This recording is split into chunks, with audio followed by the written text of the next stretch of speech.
एक सज्जन जो थे वो जब दान देते थे तो अपना सर नीचे झुका करके दान देते थे। किसी ने आकर के कहा, बोले सेठ जी ऐसा क्यों करते हो, आप बहुत बड़ा काम कर रहे हो, दान देने का काम कर रहे हो, तो फिर सर नीचे झुका करके दान क्यों देते हो? बोले भैया एक कारण है। क्या कारण है? देननहारा देत है और देता है दिन रैन, लोग भरम मोह पर करे ताते नीचे ने। अरे देने वाला तो वो परमात्मा है, श्री ठाकुर जी की कृपा से ही तो मैं दान करता हूं। लेकिन लोग कहते हैं अरे वाह सेठ जी आप कितना दान देते हैं।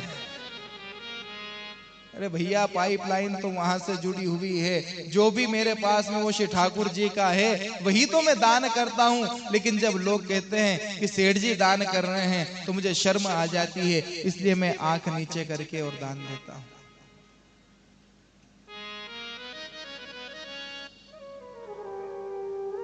लेकिन बहुत सारे लोग होते हैं जो कभी दान नहीं देते, दमड़ी चमड़ी चले जाए पर दमड़ी नहीं जानते। एक सज्जन थे, उनका नाम था दानचंद। क्या नाम था? दानचंद। जीवन में कभी एक फूटी कोड़ी का दान नहीं किया, लोगों ने व्यंग्य में उसका नाम रख दिया दानचंद। कभी दान नहीं किया। एक दिन उसकी पत्नी ने दानचंद से कहा, बोले दानचंद जी पास में गंगा जी बह रही है, 20-25 किलोमीटर पर गंगा जी है, जाकर के गंगा स्नान तो करके आ जाओ। बोले ठीक है देवी जाता हूं। दानचंद जी चले तो कोई सवारी नहीं करी, न मोटरसाइकिल से गए न जीप से गए, पैदल पैदल गए। बोले क्यों? पेट्रोल जलेगा, खर्चा होगा, महाकंजूस। और यहां तक कि साहब चप्पल भी गले में टांग करके लेकर के गए, बोले चप्पल से जाएंगे चप्पल घिस जाएगी। इतना महाकंजूस आदमी। गंगा जी पहुंचा तो वहां पर जाकर के उसने विचार किया कि अरे अगर जो घाट के ऊपर स्नान करने के लिए गए तो वहां पर जो पंडा पुजारी मिलेंगे उनको दान देना पड़ेगा, इसलिए ऐसा करो चलो। कहां पर? बोले मुर्दा घाट के ऊपर चलो, शमशान घाट में जाकर के स्नान करेंगे, वहां कोई नहीं आता। जब यहां से कोई जाता है तभी वहां पर कोई आता है, वैसे तो कोई नहीं आता है, चलो वहीं पर चलते हैं। लेकिन भगवान भी बड़े कौतुकी हैं, भगवान को भी मजे लेने में बड़े मजे आते हैं। जैसे ही दानचंद ने डुबकी लगाई, भगवान एक पंडा जी का रूप धर करके उसी घाट के ऊपर आ गए। जैसे ही दानचंद ने डुबकी मार करके जैसे ही बाहर आए, भगवान ने कहा, बोले जजमान की जय हो।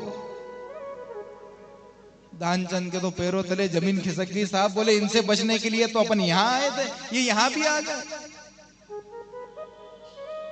दानचंद ने पूछा कि क्यों, दानवान लेने आए हो? बोले हाँ हाँ महाराज, हम तो इसी मुर्दा घाट के ऊपर रहते हैं, तुम्हारे जैसे कोई बड़े बड़े सेठ आ जाते हैं तो हमारा तो साल साल भर का खर्चा दे करके और चले जाते हैं। दानचंद ने कहा, बोले महाराज फूटी कोड़ी भी नहीं दूंगा, चक्कर में मत लगना। पंडा जी ने कहा कि अरे भैया तो बड़े दानचंद हो, ऐसा करो अभी दान मत दो, तुम्हारे पास में नहीं है, कोई दिक्कत नहीं है, ऐसा करो संकल्प कर लो, आज संकल्प कर लो, जब तुम्हारे पास में आए तब दान कर देना। अब दानचंद ने सोचा कि इनको कौन सा अपना घर पता है, संकल्प कर लो, बाद में यहां पर कोई आना ना कोई जाना। तुरंत संकल्प कर लिया, और संकल्प भी काय का करा? एक ढेले का।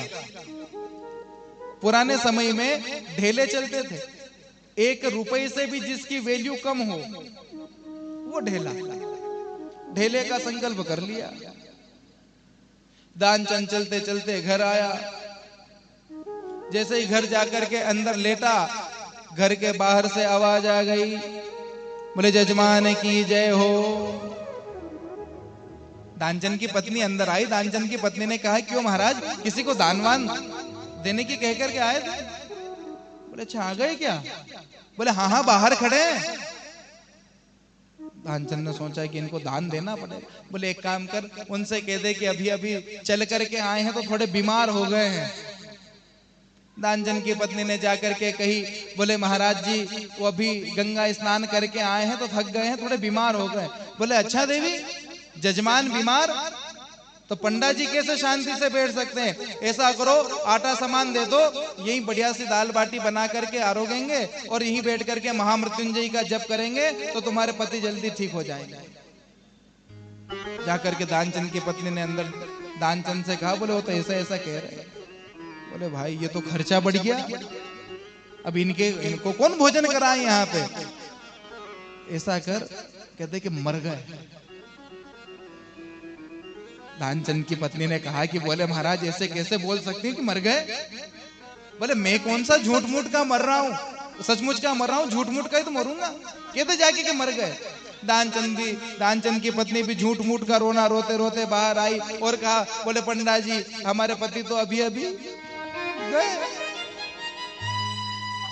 पंडा जी ने कहा, ओहो देवी बड़ा बुरा हुआ, अच्छा बताओ तुम्हारे घर में कोई बेटा बेटी? बोले महाराज नहीं है। बोले तुम कहां अकेली इनकी अंतिम क्रिया का सारा बंदोबस्त करोगी? हम कर देते हैं।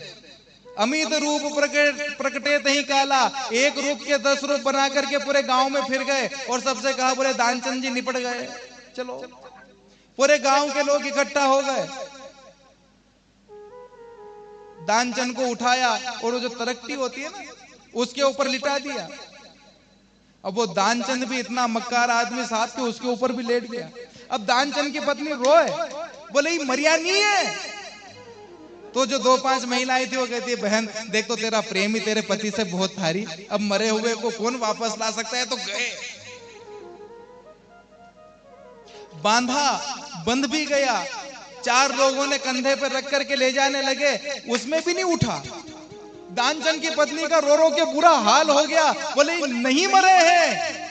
4 महिलाएं पकड़ करके भीतर ले जाए, पानी पिलाए, ठंडा पिलाए। बोले बहन क्यों चिंता करती, गए जाने वाले को कौन रोक सकता? लेकर के गए शमशान में, अर्थी के ऊपर सुला दिया, वहां पर भी सो गया। ऊपर से लकड़ियां जमाने लग गए। पंडा जी ने भी सोचा ये मरते मर जाएगा, लेकिन एक ढेला दान में देकर के नहीं जाएगा, अपन भी क्यों फालतू में मौत मोल लो। पंडा जी ने कहा कि सुनो, हमारे जजमान हैं तो जजमान के कान में हमको थोड़ी सी बात कहनी है। बोले ठीक है महाराज आप चले जाओ। पंडा जी गए और पंडा जी ने जाकर के दानचंद के कान में कहा, बोले आया हूं वैकुंठ से तुम हित नाता जोड़। जब ऐसी बात सुनी, बोले आया हूं वैकुंठ से तुम हित नाता जोड़ के, वास्तव में मर तो नहीं गए, वैकुंठ कहां से आ गए? जैसे आंख खोली तो वही पंडा जी सामने नजर आए, फिर आंख बंद कर। भगवान ने कहा आया हूं वैकुंठ से तुम हित नाता जोड़, रे मांग ले वो वरदान कछु, वो बोला ढेला दीजे छोड़। बोले वरदान भी कुछ नहीं चाहिए, आपने जो संकल्प में ढेला लिया था वही छोड़ दो, बाकी और कुछ भी नहीं चाहिए। तो लोग मरते मर जाए पर दान नहीं दे, लेकिन दधीची बाबा ने 2 मिनट भी नहीं लगाए, तुरंत अपनी हड्डियों का दान देवताओं को कर दिया।